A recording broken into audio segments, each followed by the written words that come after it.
and would like to offer public comment on any of the items on today's agenda, please step forward when your name is called. Seeing none, I would entertain a motion for the consent agenda.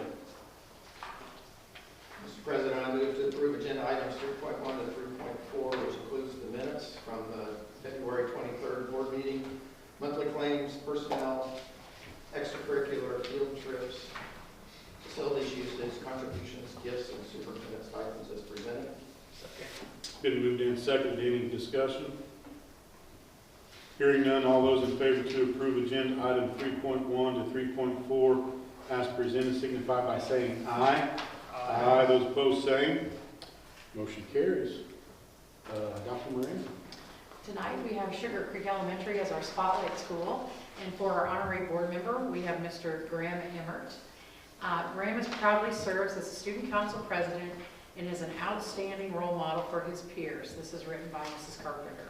He demonstrates responsibility, integrity, and kindness each day, representing our school with confidence and maturity. Graham is actively involved in basketball, football, soccer, baseball, 4-H, art club, and show choir. So basically your mom and dad are your chauffeurs right now, right? Right. Through these activities, he shows strong leadership, teamwork, and commitment, both in and out of the classroom. We are proud to have Graham serve as an honorary board member and celebrate his leadership. Mrs. King writes, Graham is an exceptional young man. He is involved in several different activities, both at Sugar Creek and outside of school, but where he truly shines is in his character. Graham consistently leads by example and takes initiative in the classroom. He often steps up in situations where his peers are not always making the best choices and helps to remedy the situation. Graham's positive attitude, great sense of humor, and exceptional work ethic are always appreciated in the classroom. He will truly be missed at Sugar Creek next year, but will most definitely be achieving wonderful things at the middle school and beyond. Long live El Presidente. Help me welcome Graham Emmert, please.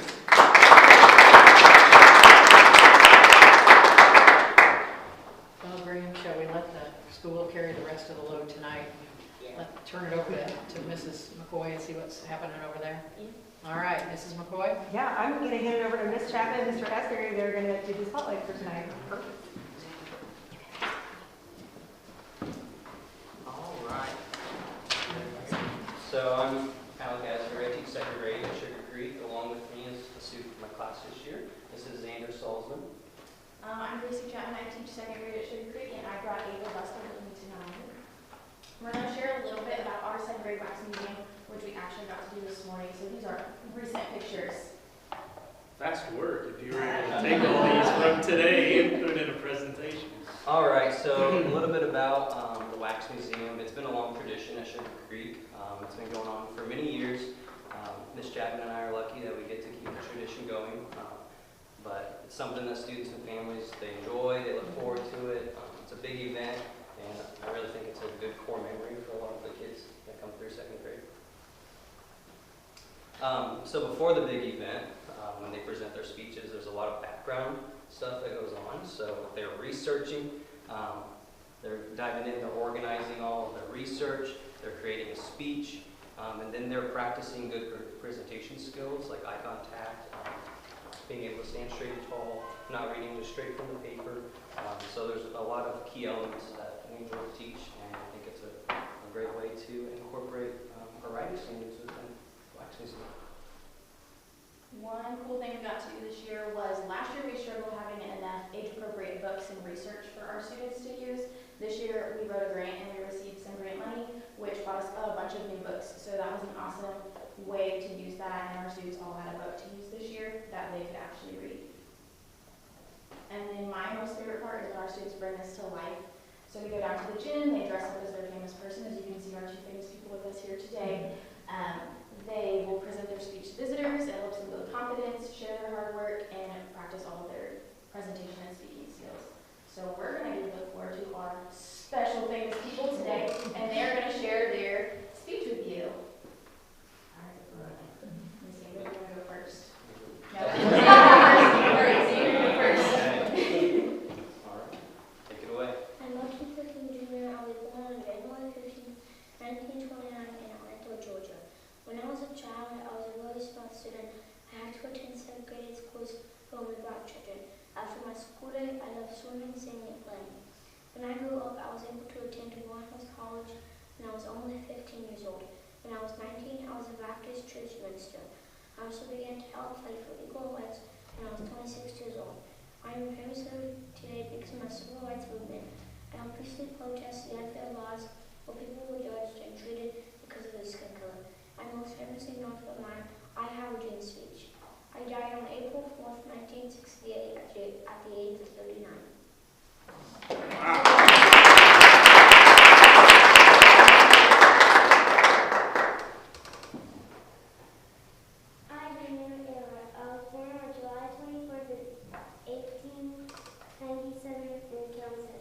When I was a child, I was 5 years. It was about my in a rough crisis. When I was 20 years old, I was a nurse in World War I. I became a pilot at 25 years old and set many records. I'm a famous leader today because I was the first woman to fly across the Atlantic Ocean. It took 14 hours and 56 minutes. In 1937, I tried flying across the world, but I didn't make it. I was never seen again. I died in July of 1937 at the age of 39.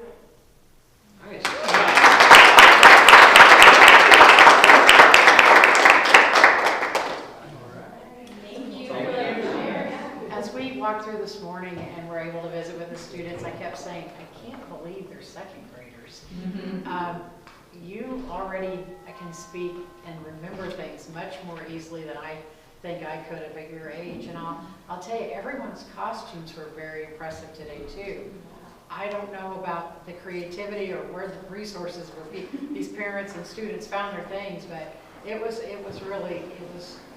really well done. Really well done. Thank you so much. All right, let's give one more.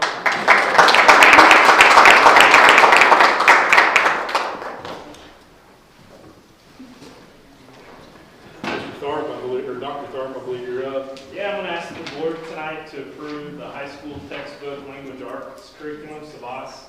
This was reviewed by teachers and parents. This is the curriculum that we're currently using, but we're come to the term of our 6-year agreement, so this renews it for another 6 years. So we're pretty confident with the resources we have, and we actually switched a few things around this time. Instead of having so many digital options, we're actually going to have more consumable options, which are books in hand, and only a small selection of those digital options available. So changing a little bit of the course per Mrs. Rogers in the English department. Mr. President, I'd like to move to approve agenda item 5.1 to approve the high school textbook language arts adoption from SAVAS in the amount of $97,173.52 as presented. It's been moved and seconded. Any discussion? Hearing none, all those in favor to approve agenda item 5.1 as presented signify by saying aye. Aye. Those opposed, same. Motion carries. Next for board discussion is the North Montgomery famous summer swim program that is led by Coach Yeager herself. I'd like to know how many years this is for her in the running. So I'd like to bring that to the board for approval. I will say that we're going to get this, if approved, we're going to get this great summer swim train going. When it finishes, that's when we will then start with the tile and grout replacement in that pool and we'll drain it. So we have got everything kind of scheduled tight so we can get everything accomplished. Mr. President, I move to approve agenda item 5.2 to approve the summer swim program 2026 that runs from June 4th, 2026 through June 25th, 2026 as presented. Second. It's been moved and seconded. Any discussion? Hearing none, all those in favor to approve agenda item 5.2 as presented signify by saying aye. Aye. Those opposed, same. Motion carries. Mr. Wright. Very first item I'd like to ask the board to table for a future date. We thought that we had the quote ready, but it looks like there's some more work that needs to be done before we can finalize this and ask for your approval. So we're going to ask that we table this until a future date. Okay. On both? Just on the very first one. Okay. Just the oven. Yep. Just the oven one? Yep. The next item is asking your approval to replace the middle school dishwasher. It is an original piece, as is many of the pieces that are in our kitchens, and many of them have gotten to the point that we've replaced and repaired and replaced and repaired, and we're now at the replacement phase. So this will be the first of many pieces that we to replace. Mr. President, I move to approve agenda items 5.4 to approve the middle school dishwasher replacement purchase from C&T Design Indianapolis in the amount of $57,402 as presented. Second. It's been moved and seconded. Any discussion? So will this just be scrapped out, or is there any value to any other organization? I don't think that it would. It's on the fritz. If you're looking for a Christmas gift, I've got one for you. Question? Question's been called. All those in favor to approve agenda item 5.4 as presented signify by saying aye. Aye. Those opposed, same. Motion carries. Next up, we're asking board's approval to complete the asphalt work on the campus. This would be the main drive outside of central office here, up to the ending point from the middle school last year. Also included in this is work to repair the asphalt on both sides of the fence along the drive here on the soccer fields, and then also to install a walkway from the concession stand out to the bleachers.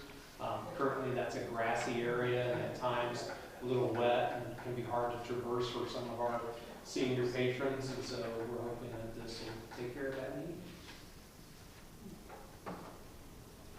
Mr. President, I move to approve agenda item 5.5 to approve the 2026 asphalt drive work in the amount of $106,553.40 as presented.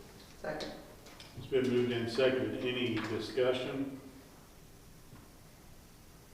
Hearing none, all those in favor to approve agenda item 5.5 as presented signify by saying aye. Aye. Those opposed, same. Motion carries. Dr. Moran. Per statute, we are to review our policy regarding ADM counts and the verification of residency yearly for the Department of Ed, so that we are making sure that each time a new student enrolls and continues to be enrolled in North Montgomery, that they are in fact residents of Indiana. And you will see our policy attached with a couple of revisions. One is a technical error where we say we need one of the three following pieces of documentation. We only need one of a list of documents that proves that a person lives somewhere. One of the things that we've been encouraged to not focus on solely is a driver's license. A driver's license can be confirmed as a residence as long as it was issued within 60 days of enrollment.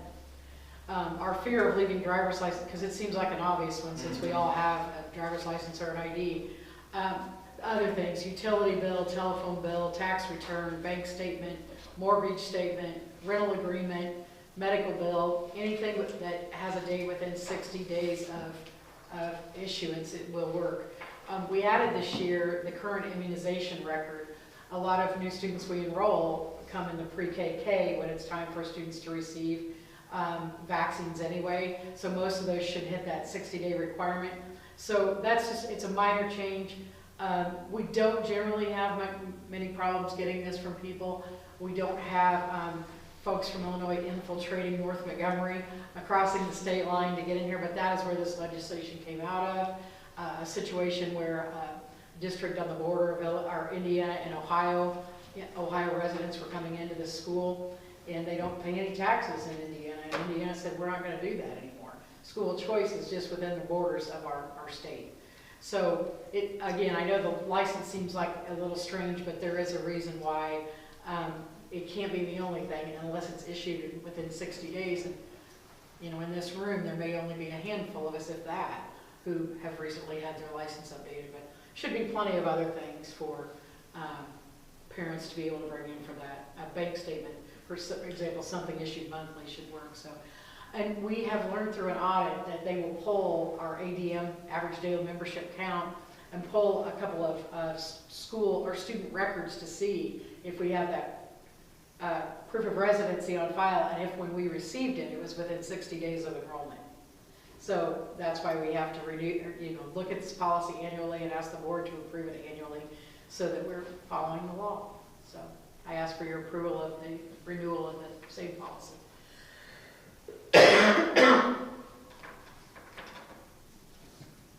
Mr. President, I'd like to approve agenda item 6.1 for the revisions to policy 6250, required ABM counts for the purpose of state funding and verification of residency for membership as presented. Second.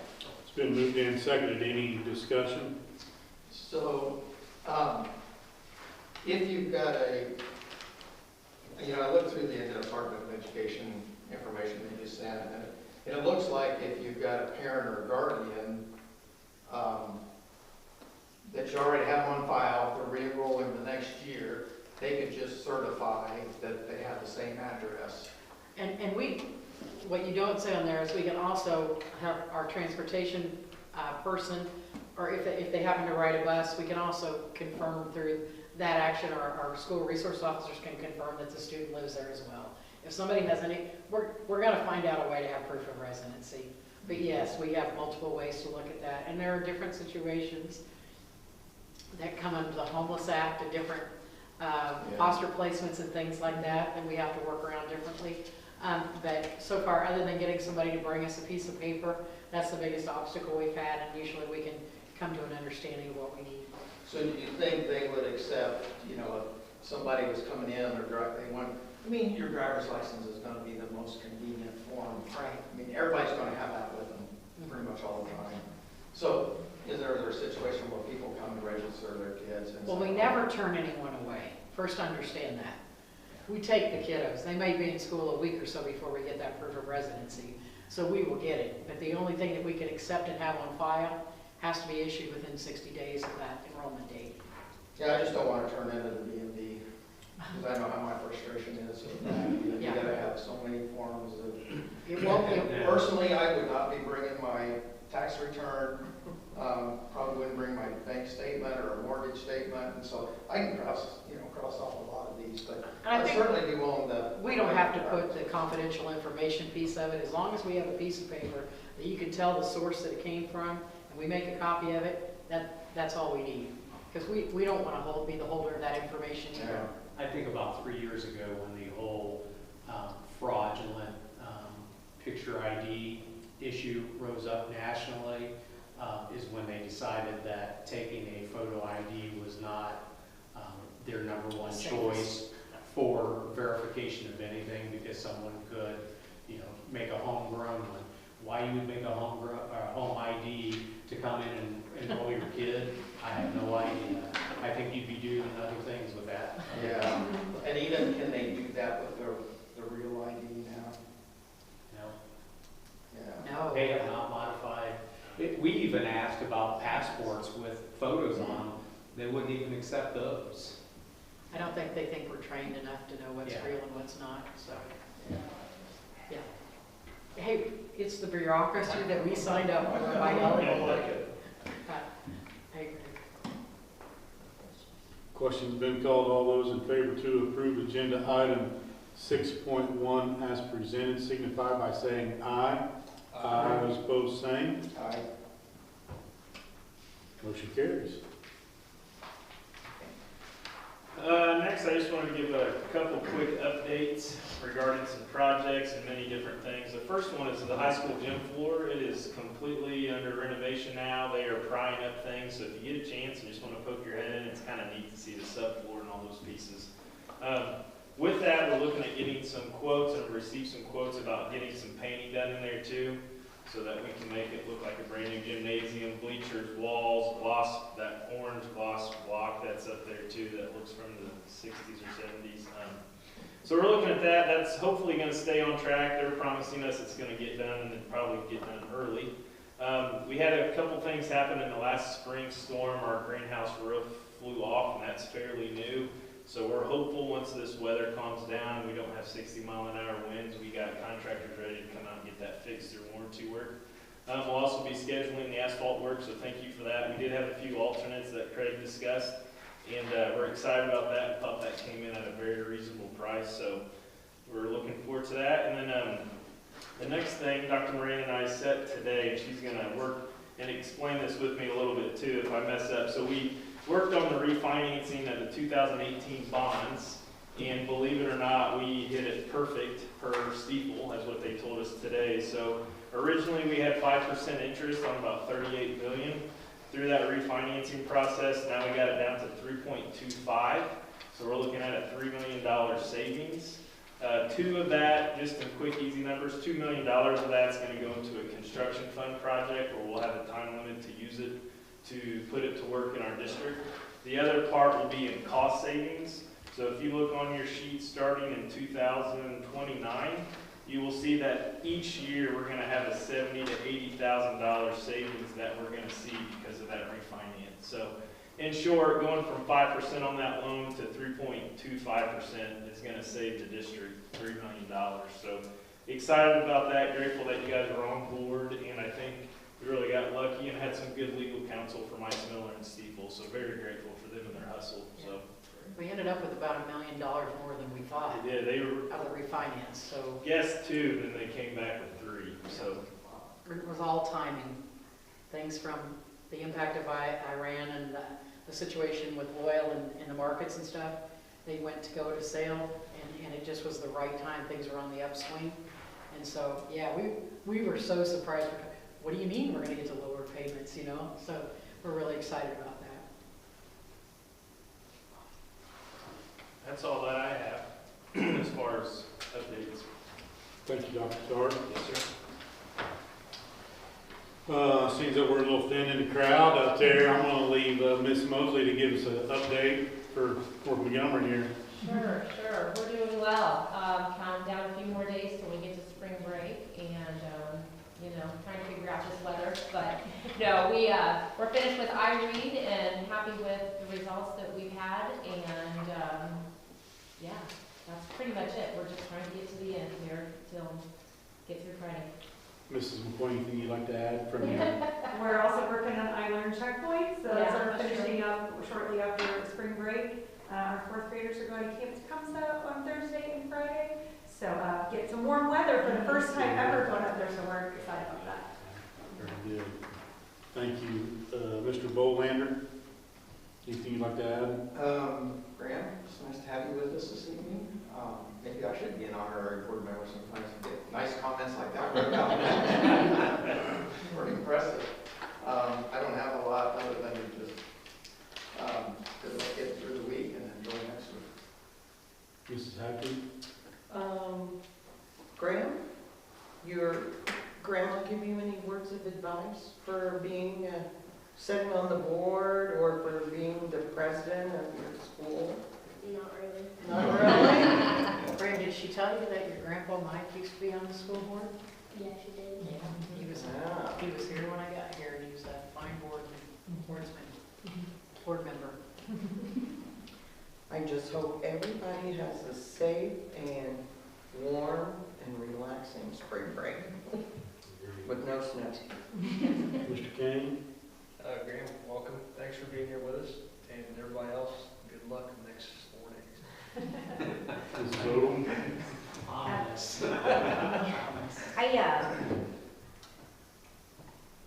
Dr. Moran mentioned, I was blown away by your public speaking skills and the amount of information that you both shared.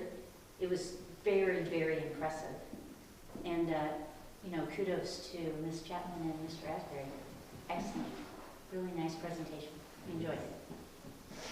Graham, do you remember what you were for a wax figure? I was a dirt bike rider.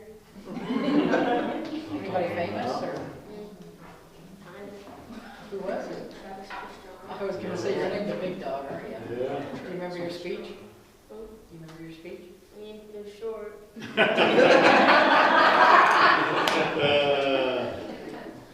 Very good. Miss Chapman, do you remember what you were as a wax figure in 2nd grade? Did we maybe not do it then? If he would have, I did 4th grade. You did it in 4th grade? Yeah, I was Florence Henderson. Mrs. Brady. Well, I don't know that I have anything else to add of value to this evening's meeting, so I would entertain a motion to adjourn. Thank you. Thank you all. Thanks, parents. Thank you. We appreciate it.